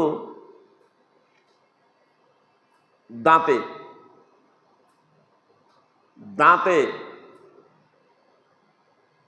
কানে এবং শিঙে যদি কোনো সমস্যা থাকে সেটাও আমি অপছন্দ করি। আমি দাঁতে করেছি, মানে ফিসসিন, কোন যে জায়গাতে ফিসসিন শব্দ রয়েছে, কোন অনুবাদক এখানে বয়সে বলে দিয়েছেন, বয়সে যদি ত্রুটি থাকে, বুঝতে পারছেন। আর আমি দাঁত এই জন্যই অনুবাদ করেছি যে সিনের অর্থই হলো আসলে দাঁত, আর এর প্রেক্ষাপট দাঁত বলছে যে তারপরে মুসনাদ আহমদ এবং ইবনে মাজার বর্ণনায় আছে ওয়াফিল উদুন, কোন বর্ণনায় আছে আউফিল উদুন, এবং ওয়াফিল কারন আউফিল কারন, কান এবং শিং। তো কানের কথা বলা হচ্ছে, শিঙের কথা বলা হচ্ছে, তো স্বাভাবিকভাবেই দাঁত তো ভেঙে দিতে পারে, কান তো ফুটো হতে পারে, যেমন আজকাল সরকারি গরুতে কান, জি। তো কানে যদি সমস্যা থাকে, হাদিস শুনে নেন তারপরে বলেন। কানে যদি সমস্যা থাকে, ওবাইদ বিন ফাইরুজ রাহিমাহুল্লাহ বলছেন যদি দাঁতে সমস্যা থাকে বা কানে সমস্যা থাকে বা শিঙে সমস্যা থাকে তাহলে আমি কিন্তু তাও অপছন্দ করি।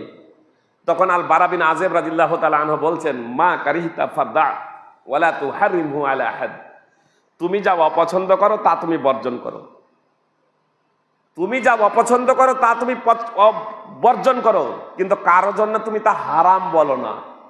অর্থাৎ শিঙে যদি সমস্যা থাকে, শিং একটু ভেঙে গিয়েছে বা শিং বেরি হয় নাই, তাহলে তুমি বলো না যে এই পশু কোরবানি করা যাবে না। কানে যদি ছিদ্র থাকে তাহলে তুমি বলো না এই পশু কোরবানি করা যাবে না। দাঁত যদি ভেঙে যায় তাহলে তুমি বলো না এই পশুটা কোরবানি করা যাবে না। হ্যাঁ, তুমি তা থেকে বিরত থাকো, তুমি যখন তাও অপছন্দ করছো। তার কারণ রাসূল সাল্লাল্লাহু আলাইহি ওয়াসাল্লাম 4 ধরনের দোষ যুক্ত পশু কুরবানি করতে নিষেধ করেছেন, আর এই দোষগুলোর কথা নবী সাল্লাল্লাহু আলাইহি ওয়াসাল্লাম বলেন নাই। অতএব শিঙে যদি ত্রুটি থেকে থাকে, কানে যদি ত্রুটি থেকে থাকে একাটো, আর দাঁতে যদি সমস্যা থেকে থাকে, তুমি তা বর্জন করো ভালো, কিন্তু লোকেদের জন্য তা হারাম বলো না। এত দ্বারা স্পষ্ট হয়ে গেল যে যে পশুর কানে স্টাম্প মারা থাকে, কান ছিদ্র থাকে, কুরবানি করাতে কোনো সমস্যা নেই। হ্যাঁ, কারো যদি মনে যদি খুঁতখুঁতানি থাকে যে আমি তা থেকেও মুক্ত, দোষ সেই ছিদ্র মুক্ত আমি পশু কুরবানি করব, জি আপনি করেন, আলহামদুলিল্লাহ, ভালো। কিন্তু আপনি অন্য কেউ যদি সেটা যদি ক্রয় করে, সিং নেই অথবা সিং ভেঙে গেছে, তাহলে আপনি বলবেন না যে তোমার পশু তো কুরবানি করা বৈধ না। আল বারা বিন আযিব রাদিয়াল্লাহু তাআলা আনহু এই কথাই বলছেন যে তুমি অন্য জন ওয়ালা তুহারিমহু আলা আহাদ, তুমি অন্যকে বলো না যে এটা কুরবানির জন্য বৈধ না, এটা হারাম, এটা বলো না। তাহলে আমরা জানতে পারলাম 4 ধরনের দোষ যদি কোনো পশুতে থেকে থাকে তাহলে সেই পশু কুরবানির জন্য বৈধ নয়। সুনানে আবি দাউদ, সুনানে ইবনে মাজাহ, মুসনাদ আহমদে হাদিস রয়েছে। বলেন।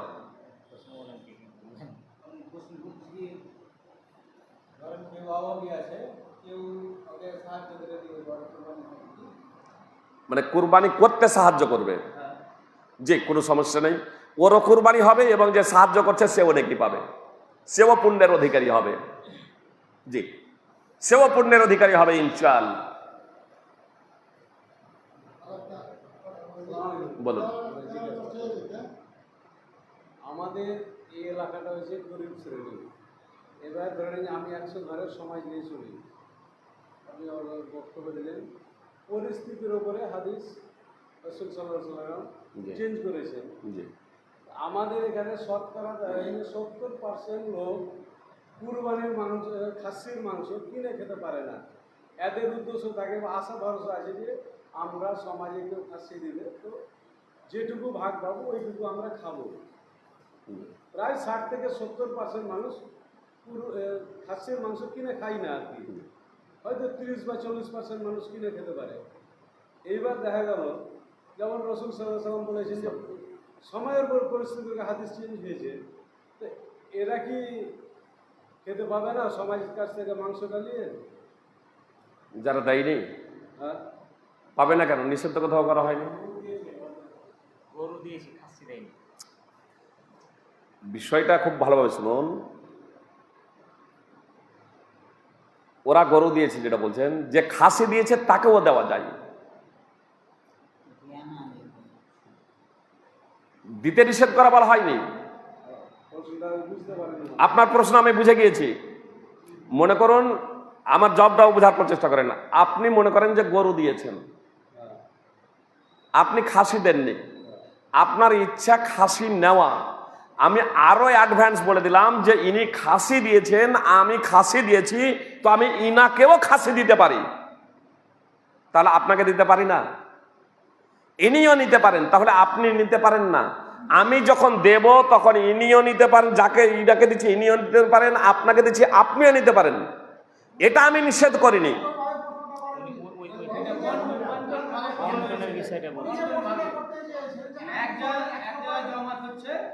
গরু দিয়েছে, খাসি দিয়েছে, এক জায়গায় জমা হয়ে আবার সবাই মিলে ভাগ করে দিয়ে সবাই মিলে ভাগ করে আবার 80 ধরনের 100 ঘরের জমা। এবার মাত্র 20টা লোক বা 15টা লোক খাসি দিল, এবার বাকি 85টা দিতে পারলো না। এবার ওই খাসির মাংসটা আমরা কিছু পরিমাণে নিয়ে জমায়েত করলাম এক জায়গায়। এবার যারা কুরবানি দেয়নি বা গরু দিয়েছে, আপনার বিষয়টা বলছি, তারাকে বন্টন করা যাবে না। মাংস যখন আপনারা একত্রিত যখন করবেন, মনে করুন খাসির মাংস একত্রিত করলেন, বুঝতে পেরেছেন? কার জন্য একত্রিত করছেন? যারা দেয়নি তাদের জন্য। আপনি তাদেরকে পুরোটাই দিয়ে দেন, কোনো সমস্যা নেই। কিন্তু যখন আমিও ওই জায়গাতে জমা করলাম, বুঝতে পেরেছেন, আমিও ওই জায়গাতে জমা করলাম, আর তারপরে এবার হিসাব করতে গিয়ে দেখছি যারা কুরবানি দেয়নি তারা বেশি করে পেয়ে যাচ্ছে, এইবার তখন এবার ওই জায়গাটা আমারও ভাগ বসাচ্ছে, অথচ আমি দিয়েছি খাসির মাংস। কথা বোঝার প্রচেষ্টা করুন, কত জায়গাতে আছে প্রথমে দিয়ে দেওয়ার পরে। তাহলে আমি তখন নিতে পারি না। যারা দেয়নি তাদের জন্য একত্রিত করেন, এই কথাটাই তো বললাম। যারা দেয়নি তাদের জন্য একত্রিত করেন, জমা করেন, কোনো সমস্যা নেই, তাদেরকে দেন। গরু দেয়নি, বক্তব্যটা নয়, আপনি বলেছেন যে সরকার ভাগ বসিয়ে দিয়েছে, আমি ওটা বলছি না। এবার যারা খাসি দিচ্ছে, আপনাকে বললাম তো, হয় না, আপনাকে বললাম তো যে আপনি দুটো পর্যায়ে, আপনি যারা খাসি আছে দেওয়া হয় না, দুটো বিষয়। এটা শরীয়তের নির্দেশ নয় যে যারা খাসি দেয়নি তাদেরকে খাসি দিতে হবে, যারা গরু দিয়েছে। প্রথমে এটা নির্দেশ, প্রথমে আমরা ধরবো না। ওটা তো দিন আমি কথা আপনি বুঝে গেছেন, শুনেন আমার কথাটা শুনেন। প্রথম নম্বর কথা হচ্ছে, এটা শরীয়ত নয় যে যে কুরবানি দিয়েছে তাকেও দাও। বিষয়টা বোঝার প্রচেষ্টা করেন। শরীয়তের নির্দেশ হলো খাবো, খাওয়াবো, জমা করে রাখবো, বুঝতে পেরেছেন? এটাই হলো সিস্টেম। আমি ব্যক্তিগতভাবে আমি খেলাম, খাওয়ালাম, জমা করা রাখলাম, এটা হলো শরীয়ত। আমরা এক জায়গায় একত্রিত করলাম আমাদের বিলি বন্টনের সুবিধার্থে, বুঝতে পেরেছেন? আমাদের বিলি বন্টনের সুবিধার্থে যারা খাসি দেয়নি তাদের খাসি দিলাম, যারা গরু দেয়নি তাদের গরু দিলাম। উনি যেটা বলতে চাইছেন যে আমি সর্দার, আমার সর্দারের মধ্যে 50 ঘরের মধ্যে 30 ঘর দিয়েছে গরু, 20 ঘর দিয়েছে খাসি। এই 20 ঘরের খাসি মালার কাছ থেকে আমি সর্দার হিসাবে নিয়ে 30 ঘরকে দিতে পারি? এটা আপনার প্রথমে বলবো নাকি? এটাই তো? আমার ওইটাই বক্তব্য, যারা খাসি দিয়ে তারাকে তো খাসি দিছি না, হ্যাঁ, যারা গরু দিয়েছে তারাকে দিছি না। হ্যাঁ। কিন্তু যখন উনি বললেন যে পরিস্থিতির উপর হাদিস চেঞ্জ হয়েছে রাসূল সাল্লাল্লাহু আলাইহি ওয়াসাল্লামের আমলে, তা আমাদের এখানে আপনাকে বলে প্রথমত এতটুকু বলে দিই, 75% লোক গরিব। প্রথমত এতটুকু বলে দিই, পরিস্থিতিকে না না বসেন, আপনি বসুন। পরিস্থিতিকে কেন্দ্র করে হাদিস চেঞ্জ হয়েছে যে বিষয়টা, আজকে কিন্তু আর হাদিস চেঞ্জ হবে না। প্রথমত এই ধারণা, ভুল ধারণা ভেঙে দেন। আজকে কিন্তু আর হাদিস চেঞ্জ হবে না। নবী সাল্লাল্লাহু আলাইহি সাল্লামের ইন্তেকালের পরে কিন্তু আর হাদিস চেঞ্জ হবে না, বুঝতে পেরেছেন? কোরআনও 3টা পর্যায়ে মদ হারাম হয়েছে, কিন্তু আজকে আর 3টা পর্যায়ে মদ হারাম হবে না, বুঝতে পেরেছেন? আজকে 3টা পর্যায়ে মদ হারাম হবে না। পরিস্থিতি অনুযায়ী তখন 3টা পর্যায়ে মদ হারাম হয়েছে। তাহলে মুহাম্মদ সাল্লাল্লাহু আলাইহি সাল্লামের ইন্তেকালের পরে কোনো কিছুই আর পরিবর্তন হবে না। প্রথমত এই বিষয়ে আমাদের ধারণা রাখতে হবে। এবার বিষয়টা আমি আপনাদেরকে স্পষ্ট করে দিলাম, যারা গরু দেয়নি, কথা মনোযোগ দিয়ে শুনবেন, যারা গরু দেয়নি তাদেরকে ছাগল দিচ্ছেন, যারা গরু দেয়নি তাদেরকে গরুর মাংস দিচ্ছেন এক জায়গায় একত্রিত করে, যারা ছাগল দেয়নি তাদেরকে এক জায়গায় একত্রিত করে ছাগল দিচ্ছেন, এটা শরীয়তের নিষেধ নয়। বিষয়টা বুঝা গেল? মানে আপনি যে বিষয়টা বলছেন এটা আপনি করতে পারেন, কোনো সমস্যা নয়। 70 জন যে ছাগল দেয়নি, আপনি জমা করলেন 70 জনকে ছাগল বিতরণ করতে পারেন, কিন্তু এটা শরীয়তের নির্দেশ, এটা আপনি ভাববেন না, আপনি করতে পারেন, কোনো সমস্যা নেই।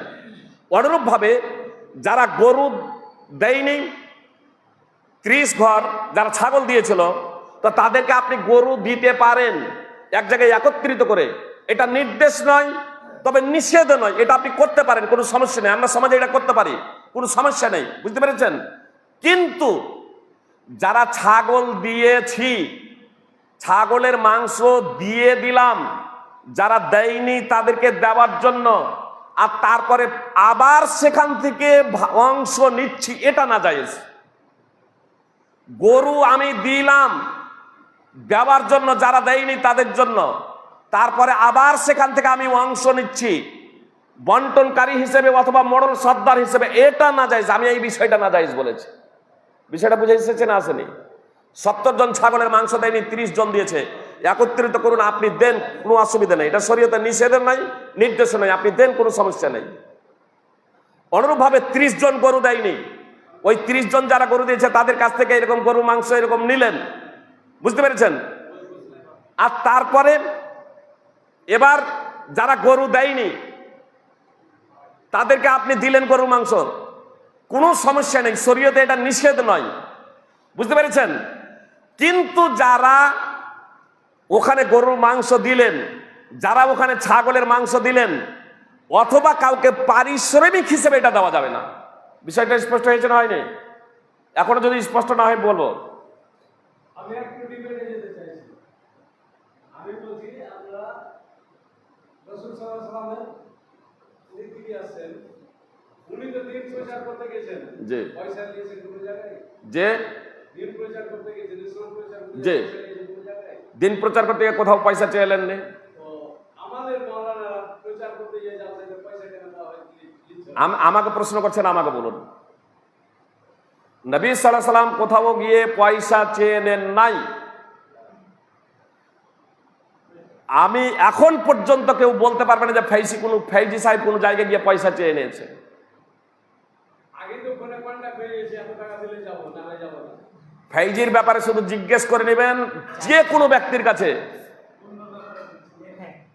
আমি আপনার বলছি, আবার হাদিসটা চেঞ্জ হয়ে গেল, হাদিস চেঞ্জ হয় নাই, আবার অন্যদিকে যাবেন না, অন্যদিকে যাবেন না। প্রথমত আমি বলছি, আমাকে আপনি প্রশ্ন করছেন, আমার যে কোনো জায়গায়, আপনার ঔরঙ্গাবাদ, সতীব, বহু জায়গায় আপনার এসেছি, কোনো একটা জায়গাতে বলবেন যে ফৈজি সাহেব কি টাকা চেয়ে নিয়েছে? নবী সাল্লাল্লাহু আলাইহি সাল্লামকে উপহার উপর হুকুম দিয়েছে, গ্রহণ করেছেন, দেয়নি, গ্রহণ করেননি। আলহামদুলিল্লাহ, এখন পর্যন্ত শুধু এই আপনাদের শ্রুতি বলে নয়, ভারত এবং ভারতের বাইরে আজ পর্যন্ত কেউ বলতে পারবে না যে ফৈজি সাহেব 1 টাকা চেয়ে নিয়েছে। যে ভিন্ন বিষয় চলে গেল আসলে। যেহেতু আপনি আউট প্রশ্ন করে দিলেন, এর সাথে আলোচনা চলে, আপনার বলার মূল লক্ষ্য উদ্দেশ্য হলো শরীয়ত যেটা আমি সেটা বললাম, আপনি মানবেন না মানবেন সেটা আপনার ব্যাপার, বুঝতে পেরেছেন? মরল সর্দার পারিশ্রমিক হিসেবে কুরবানির মাংস নেওয়া বৈধ নয়। জি, আমি বললাম তো, মরল সর্দার কেউ যদি মনোযোগী করেন, যিনি এরকম বন্টন বিতরণ করছেন, তিনি যদি মনোযোগী করেন যে আমি সময় দিচ্ছি, এ সবগুলো করছি, আমি আল্লাহ তাআলার সন্তুষ্ট ও সব আছে, আমি এরকম কাজ কামাই করে বসে আছি, এর জন্য আমি পারিশ্রমিক চাই, তা আপনার কুরবানির মাংস থেকে না।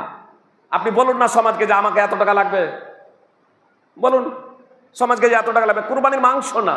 তার কারণ কুরবানির মাংস পারিশ্রমিক দিতে নবী সাল্লাল্লাহু আলাইহি সাল্লাম নিষেধ করেছেন। আর তারপরেও আমি তো বললাম আপনাদের সুবিধার্থে, মডার্ন সর্দারদের সুবিধার্থে, আপনারা যদি লোক যদি না পান, তাহলে এরকম মসজিদের ইমামদেরকে বলবেন, মৌলানাদেরকে বলবেন, আমাদের মতো আলেমদেরকে বলবেন যে মাংসটা আপনাদের, আমরা বসে থাকি, আপনারা বন্টন করে দেন, আপনারা পৌঁছে দেন বাড়িতে বাড়িতে। এই যুবক ভাইদেরকে আমাদেরকে বলবেন, ইনশাল্লাহ এই যুবক ভাইরা, নামাজি ভাইরা, আমার বিশ্বাস এই যুবক ভাইরা আপনার ফ্রি সময় দেবেন এই সব কাজের জন্য। বলেন। যেটা আপনি বলতে যাচ্ছেন, আমি প্রশ্নটা একটু ভালো করে করছি, বুঝে নিন। আমাদের এই সমাজগুলোতে আমি যেহেতু আছে পরিস্থিতিটা বুঝছি, এক শ্রেণীর মানুষ গরুর কুরবানি দিয়েছে, আর এক শ্রেণীর মানুষ খাসি কুরবানি দিয়েছে। উভয়েই সর্দার বা জামাতের ওখানে মাংস জমা করে। এখানে সর্দার মডেল পক্ষ থেকে কিন্তু যারা মাংস দেবেন তাদের একটা অংশ নির্দিষ্ট করে দেওয়া হয় যে 3 ভাগের 1 ভাগ বা কেজিতে 100 আপনাকে জমা করতে হবে। জমা করে দেওয়ার পর যারা কুরবানি দেয়নি তাদেরকে প্রথমত মাংসটা দেওয়া হয়, তারপরে যারা খাসি কুরবানি দিয়েছে ওই জমা হওয়া মাংস থেকে যারা গরুর কুরবানিটা খাসিওয়ালারাকে দেয় আর খাসির মাংসটা গরুওয়ালারাকে দেয়। এই সিস্টেমটা চালু আছে। এখানে যেটা ওনার জামাতে আছে, উনি ওই প্রশ্নটাই করছেন, আপনারা বুঝতে পারছেন না, উনি এই প্রশ্নটাই করতে যাচ্ছেন, তাই না?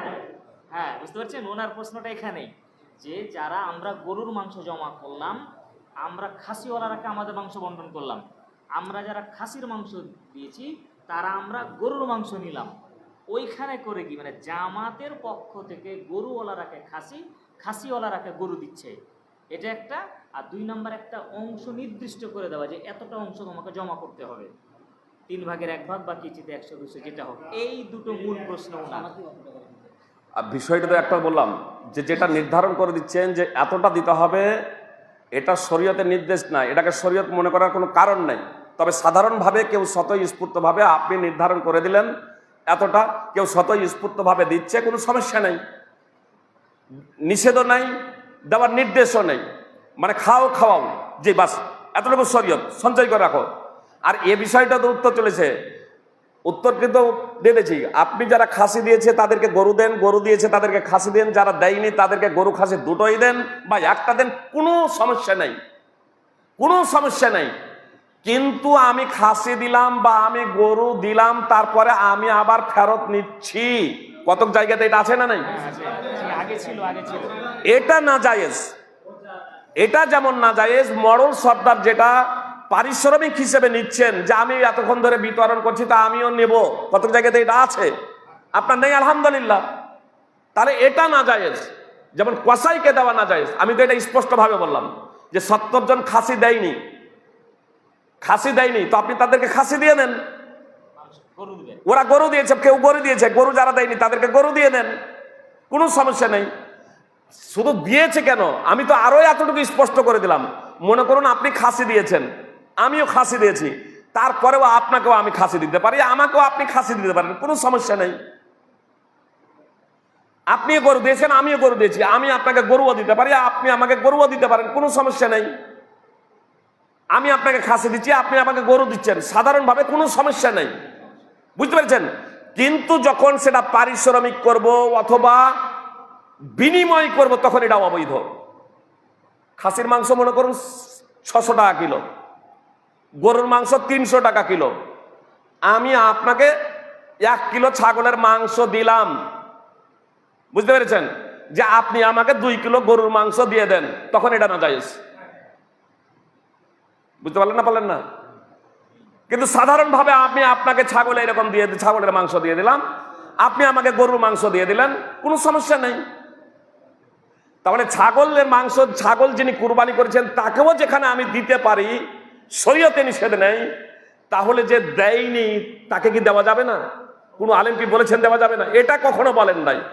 আলেমরা যে কথাটা বলেছেন সেটা হলো এই যে কুরবানির মাংস পারিশ্রমিক হিসেবে, কুরবানির কোনো কিছুই পারিশ্রমিক হিসেবে কাউকে দেওয়া যাবে না, এমনকি মডেল সর্দারকেও দেওয়া যাবে না। কতক জায়গাতে সমাজে আছে কুরবানির মাংস 3 ভাগ করে 1 ভাগ জমা করে দাও, দিয়ে 1 ভাগ জমা করে দিয়ে আবার ফের ওই ওখান থেকেই আবার ভাগ নিচ্ছে। তো এটা না জায়েজ, এটা তো কুকুরের বমি খাওয়ার মতো, তুমি দিয়ে দেওয়ার পরে আবার সেখান থেকে নিচ্ছ। এই বিষয়টা আমি না জায়েজ বলেছি, আলেমরাও না জায়েজ বলেছেন, আমরাও না জায়েজ বলছি। আমাদের এলাকায় কিছু সমাজ ভিত্তিক চলে, বাইরে আমরা গেছি দেখেছি সমাজ বলতে কিছু নেই। কুরবানির দিন হলো সকালবেলা বাপ বেটা গেল বা কেউ ছেলে পেলে গেল, বাইরে থেকে 1 কিলো 1.5 কিলো মাংস কিনে নিয়ে চলে এলো। আমি নিজে প্রমাণ দেখেছি কুরবানির পরের দিন খেলতে গিয়ে ওই নগরে যে তোমাদের এদিকে কুরবানি দেবো, সেটা বাবা গেছিল বাইরে 1 কিলো কাছের মাংস নিয়ে এসেছে বা গরুর মাংস নিয়ে এসেছে। আমাদের এখানে যে একটা সমাজ আছে, এবার সমাজ ভিত্তিক আমাদের নিয়ে চলতে হবে। এবার একজন আমার সমাজে দেখা যায় একটা গোটা গরু দিল, আর কেউ নাই, একাই আছে, এবার কি করবে বলেন? ওই গরুটা নিয়ে যে একাই একজন একটা গোটা গরু দিল, ধরে যে কাটতে একটা কেন 5টাও করতে পারে, ও কাটতে আনে না, লোককে দিয়ে কাটাবে, কি করবে গরুটা নিয়ে? কি করবে? লোককে দিয়ে কাটাবে, লোককে দিয়ে কাটাবে। আমি গরু কুরবানি দিলাম 1টা কেন, আমি 5টা গরু কুরবানি করলাম, আমি কাটতে জানি না, আমি লোককে দিয়ে কাটালাম। লোক যদি সাধারণভাবে কেটে দেবে, না হলে আমি পয়সা দিয়ে আমাকে কাটাতে হবে, পারিশ্রমিক দিতে হবে, কুরবানির মাংস দিয়ে না। আর ওই যে সমাজ নিয়ে চলছে, তারা সমাজটা কিসের জন্য করছে? যে সমাজটা সমাজটা, সমাজবদ্ধ যে আছে, আপনি পারিশ্রমিক বিষয়টা বুঝেন না, বুঝেন না? বুঝি পারিশ্রমিক কাকে বলে? আপনি সমাজ আছে, সমাজ, আপনি সমাজের কথা, আপনি সমাজ যে বললেন, সমাজ সাধারণভাবে আমার কুরবানি করে দেন, কোনো সমস্যা নেই। আমাদের এখানে যদি সমাজ না হয় কোনো কাজই হবে না। বললাম তো যে সমাজ, মাদ্রাসা, কোনো মসজিদ, ইসলামিক কোনো অনুষ্ঠানই চলবে না। আপনি নিজের মতো করে শুধু বুঝছেন। সমাজ, সমাজ যদি বলেন, বললাম কুরবানির মাংস পারিশ্রমিক হিসেবে দেওয়া যাবে না। আমি ওটা পারিশ্রমিক বলছি না। ও এবার কি করবে? একজন একটা গোটা গরু দিল, ও একটাই লোক, ও জানে না কাটতে, ও কষাই নাই, কিছু নাই, এবার করবেটা কি? বললাম তো আপনি কসাই, তো আপনি কসাই, আপনাকে আমি ডেকে নিয়ে আসবো যে আমার কুরবানিটা করে দিন, বুঝতে পেরেছেন? কুরবানি মাংস করে দিন, আপনাকে আমি ডেকে নিয়ে আসবো। আপনি যদি সমাজ বলে সাধারণভাবে যদি দেন আলহামদুলিল্লাহ, আর যদি বলেন যে না আমি পারিশ্রমিক দেবো, তাহলে আমাকে পারিশ্রমিক দিয়ে করতে হবে, কিন্তু ওই পারিশ্রমিক স্বরূপ কুরবানির মাংস দেওয়া যাবে না। বুঝতে পারলেন না, পারলেন না? আপনার সাধারণভাবে কুরবানির মাংস দেন, কোনো সমস্যা নেই, আপনি দান করে দেন, দান আলাদা জিনিস আর পারিশ্রমিক আলাদা জিনিস। আপনি তাকে দান করতে পারেন, এটা আলাদা জিনিস না, এটা বুঝি। বুঝতে পেরেছেন? একটা জিনিস আবার এখানে শুনেন, একটা জিনিস মনে করুন, আমার 2 জন ব্যক্তি আছে, কথাটা বোঝার চেষ্টা করুন, 2 জন ব্যক্তি আছে, বুঝতে পেরেছেন? পাশাপাশি একজনের ফ্যামিলিতে 10 জন ব্যক্তি রয়েছে, একটা পরিবারে 10 জন ব্যক্তি রয়েছে, আমার প্রতিবেশী গরিব, কুরবানি দেয়নি, বুঝতে পেরেছেন? আর ও কুরবানি করতেও জানে না, কুরবানি দেয়নি, কুরবানি করতেও জানে না, 10 জন আছে একটা পরিবারে, আর একটা পরিবারে 4টা লোক আছে, কিন্তু এর গার্জেন যে বাড়ির মালিক, এ কুরবানি করতে জানে। 2 জনই আমার প্রতিবেশী, সমান দূরত্বে। যে কুরবানি করে দিয়েছে ওকে আমি দিলাম 2 কিলো মাংস, আর যে কুরবানি করে দেয়নি আমার, তাকে দিলাম 1 কিলো মাংস। তো যাকে 2 কিলো দিলাম, কিসের ভিত্তিতে দিলাম এটা বলেন তো? কুরবানি করে দিয়েছে। কিসের জন্য?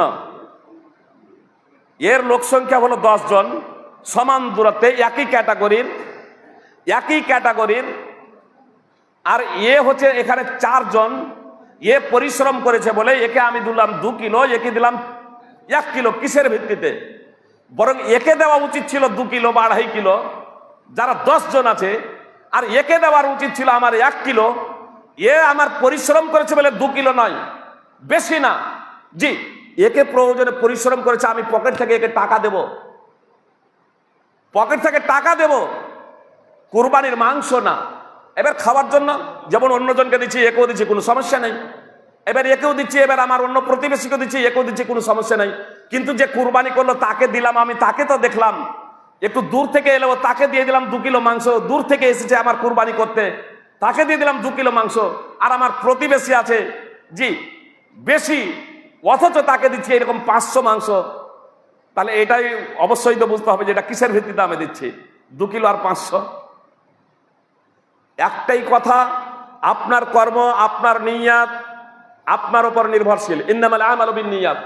আপনি যে নিয়াতে লক্ষ্য উদ্দেশ্যে এরকম কুরবানি করবেন তার প্রতিফল পাবেন।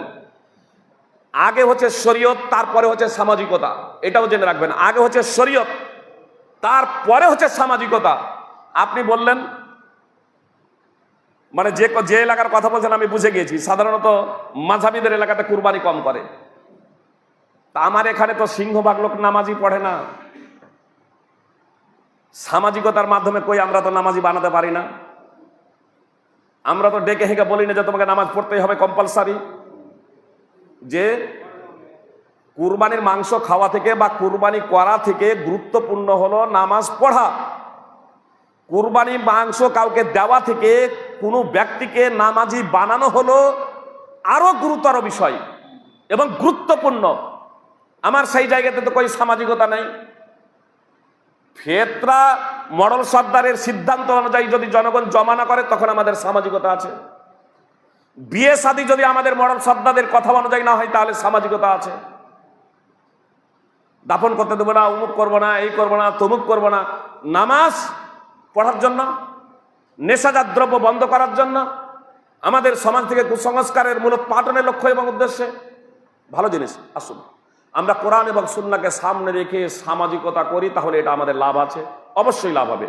ফল কথা আবারও নির্যাস আপনাদের বলে দিই, কুরবানির মাংস খাওয়াবেন, সঞ্চয় করে রাখবেন। যিনি কুরবানি দিয়েছেন তাকেও দিতে পারেন, যিনি কুরবানি না দিয়েছেন তাকেও দিতে পারেন। তাহলে কুরবানির মাংস যেটা আপনি দিয়ে দিবেন সেটা ফেরত নেবেন না। আর আমরা যাতে পারিশ্রমিক হিসেবে সেটা গ্রহণ না করি। সুদ যেমন নেওয়া অপরাধ, দেওয়াও অপরাধ।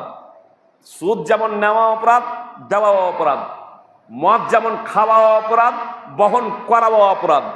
মদ যেমন কিনাও অপরাধ, বেচাও অপরাধ। অনুরূপভাবে কুরবানির মাংস পারিশ্রমিক হিসেবে নেওয়াও অপরাধ, দেওয়াও অপরাধ। আল্লাহ তাআলা আমাদের তা থেকে হেফাজত করুন, আমিন বলেন। যে ওয়াজিব নয়, করতে পারেন, কোনো অসুবিধা নেই। লক্ষ্য উদ্দেশ্য যদি একমাত্র আল্লাহ তাআলার সন্তুষ্টি হয় আপনি করতে পারেন, ধার পরিশোধ করে দেবেন, এই যদি ভাবনা যদি থাকে আপনি করতে পারেন। না হলে কুরবানি যেহেতু ওয়াজিব নয়, কোনো অসুবিধা নেই। যে এর জন্য আপনার যে পাপ হবে এমনটি না। যে আমরা যারা নামাজ পড়ে না কুরবানি দিচ্ছে, আমরা তাদেরকে কুরবানি করতে নিষেধ করব না, তাদেরকে কুরবানি করতে নিষেধ করব না। তার কুরবানি কবুল হবে কি না হবে কিয়ামতের মাঠে সে জবাব পেয়ে যাবে। তাহলে আমরা এতটুকু বলবো যে অবশ্যই আপনি নামাজ পড়ুন, তারপরে কুরবানি করুন। নামাজ পড়ুন দিয়ে কুরবানি করুন। আর আপনি নামাজই পড়েন না, তাহলে কুরবানি করা তো শুধু পশু জবাই করাই তো হবে, আর কি হবে বলেন।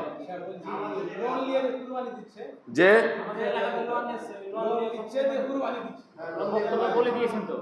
লোন সুদ, যদি সুদ যুক্ত লোন হয়, যদি সুদ মুক্ত লোন হয়, কথা শুনে রাখুন, শুনুন, যদি সুদ মুক্ত লোন হয় কোনো সমস্যা নেই। আর যদি সুদ যুক্ত লোন হয় তাহলে লোন নেওয়াই তো পাপ। কুরবানির পশুটা যে নিখুঁত খুঁজছেন, আপনাকে টাকাটাও নিখুঁত করতে হবে, আপনার উপার্জনটাও নিখুঁত হতে হবে। আপনি কুরবানির মাংস কুরবানির পশু একদম নিখুঁত খুঁজলেন, কিন্তু আপনার টাকাটা হারামের, চুরি করা টাকা দিয়ে একবারে মোটা তাজা সম্পূর্ণ দোষমুক্ত আপনি পশু কুরবানি করছেন, ইনশাল্লাহ আপনার কুরবানি হবে না।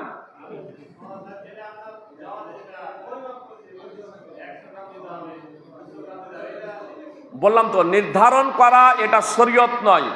তবে সাধারণভাবে আমরা যদি শরীয়ত মনে না করে সাধারণভাবে কাউকে চাপ না দিয়ে স্বতঃস্ফূর্ত ভাবে দেওয়া নেওয়ার যদি বিষয়টা আমরা মেনে নেই, কোনো সমস্যা না, শরীয়ত মনে করে না।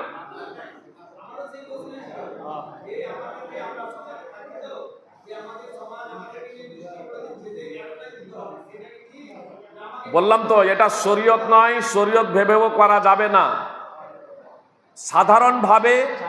সাধারণভাবে স্বতঃস্ফূর্ত ভাবে বলা হলো, দিল, কেউ গ্রহণ দিল, সেখানে নেওয়া যায়, গ্রহণ করা যায়, কোনো সমস্যা নেই। জি,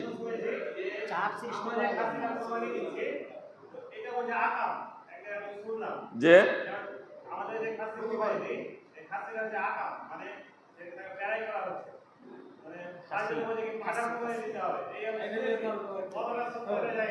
আপনার পাঁঠাও কুরবানি দিতে পারেন, ষাঁড়ও কুরবানি দিতে পারেন, কোনো সমস্যা নেই।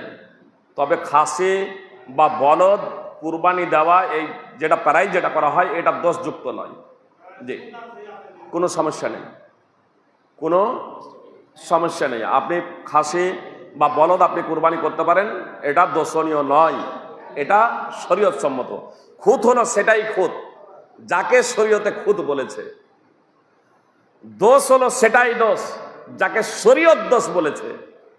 আমি আপনি যাকে দোষ বলে বিবেচিত করব, বা আমি আপনি যাকে খুঁত বলে গণ্য করব, সেটা যদি শরীয়ত সমর্থিত না হয়, তাহলে সেটা গ্রহণযোগ্য নয়। এই প্রেক্ষাপটে আমি তাদের বলবো যে, কথা খুব মনোযোগ দিয়ে শুনুন। আপনার খাসি এবং বলদের ক্ষেত্রে কেউ যদি মনে করেন, কথা মনোযোগ দিয়ে শুনুন, কেউ যদি মনে করেন যে খাসি যেহেতু প্রায় করা হচ্ছে, বলদ যেহেতু প্যারাই করা হচ্ছে, এজন্য খাসি বা বলদ আমি কুরবানি দিব না, এটাকে আমি অপছন্দ করছি, আপনার এটা ব্যক্তিগত ব্যাপার। আপনি তা থেকে বিরত থাকুন, আপনি পাঁঠা কুরবানি দিন, আপনি ষাঁড় কুরবানি দিন, তবে অন্যকে বলবেন না যে এটা নাজায়েজ, এটা হারাম, এটা দেওয়া চলবে না, এটা বলা যাবে না। আল বারাবি নাদেব এ কথাই বলেন, ওয়ালা তুহাররিমহু আলা আহাদ, তুমি অন্যের জন্য হারাম ঘোষণা করো না। মা কারিতা ফাদাহু, তুমি যা অপছন্দ করো তা থেকে বিরত হয়ে যাও। আল্লাহ তাআলা আমাদের প্রত্যেকে, এটাই শেষ, একটাই প্রশ্ন, এটা শেষ, বলেন।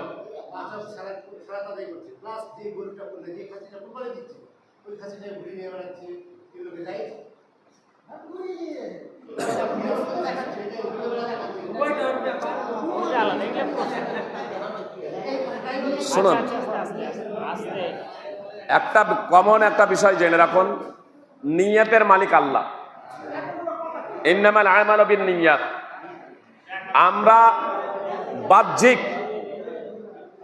আমরা বাহ্যিক বিষয়ের উপরে আমরা ফাইসালা করব, বুঝতে পেরেছেন? গোপনে দান করা অতীব উত্তম, কিন্তু কখনো কখনো বাহ্যিক দান করাটাও উত্তম হয়ে যায় অনেক। কখন জানেন? আল্লাহর দিনের জন্য, মনে করেন মসজিদ নির্মাণ হচ্ছে, খরচ করার জন্য বলা হচ্ছে, আপনি গোপনে এসে দান করেছেন, আলহামদুলিল্লাহ, কিন্তু দান করার জন্য বলা হচ্ছে, কেউ দানই করছে না, মসজিদের কাজ আটকে আছে। তো মসজিদের কাজ যে আটকে আছে, বুঝতে পেরেছেন, মসজিদের কাজ আটকে আছে, সেই মুহূর্তে আপনার প্রকাশ্যভাবে উৎসাহ প্রদান করার লক্ষ্য উদ্দেশ্য এই নয় যে লোকে আমাকে দাতা বলুক, যে কোনো ভাই এসে বলেন আমি দিচ্ছি 1 লাখ টাকা, আর তার দেখা দেখি এবার সবাই দিতে শুরু করে দিল। তো যে প্রথমে 1 লাখ টাকা দিয়ে দিল, ও তো আর লাখ টাকার নেকি পাবে, পরে আর দেখা দেখি যারা দান করতে শুরু করে দিয়েছে, ওদের দানের নেকিও পেতে থাকবে, ওরা যতটা পাবে তাদের নেকি থেকে কমানো হবে না। তাহলে এখানে প্রকাশ্য দানের, এজন্য আমরা নিয়তের উপরে, আমার যদি লক্ষ্য উদ্দেশ্য থাকে লোককে দেখানো, জি আল্লাহ তাআলা কবুল করবেন না। আমার যদি লক্ষ্য উদ্দেশ্য থাকে মানুষকে উৎসাহ প্রদান করা, জি আমি তাহাজ্জুদের নামাজ পড়ি বাড়িতে নির্জনে পড়বো, কিন্তু আমার লক্ষ্য উদ্দেশ্য যে আমি এইরকম মসজিদে আসছি, আমার দেখা দেখি যদি মসজিদের ইমামও যদি জাগে, আরো যদি লোকজন জাগে, কি ব্যাপার আপনাকে প্রত্যেকদিন আজানের আগেই দেখতে পাচ্ছি, কি ব্যাপার, আমি তাহাজ্জুদের এখানে এসে নামাজ পড়ছিলাম, লোকের সন্তুষ্টি না, উৎসাহ প্রদানের লক্ষ্য উদ্দেশ্য, আলহামদুলিল্লাহ, ভালো জিনিস, কোনো সমস্যা নেই। আল্লাহ তাআলা আমাদের প্রত্যেকে একমাত্র আল্লাহ তাআলার সন্তুষ্টির জন্য কুরবানি তথা যাবতীয় ইবাদত করার তৌফিক দান করেন, আমিন। আকুলু কাওলি হাযা আস্তাগফিরুল্লাহ লি ওয়া লাকুম মিনাল মুসলিমিন। আসসালামু আলাইকুম ওয়া রাহমাতুল্লাহি ওয়া বারাকাতুহু।